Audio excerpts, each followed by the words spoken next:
Didilig ka guys. Hawak. Sige na.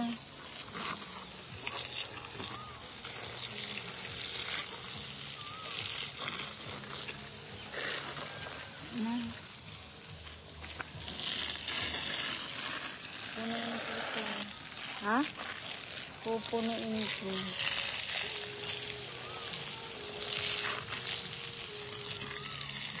Pa, nag-comment na ni Dinuan.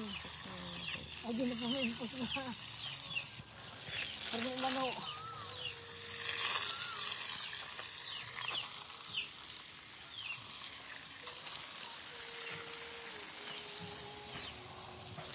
Naka-open yung bahay dun? Ayun. Yun. Hindi, sa taas. Oo nga. Naka-open. Ay, bye. Ang takot. Hindi naman naabot ata ng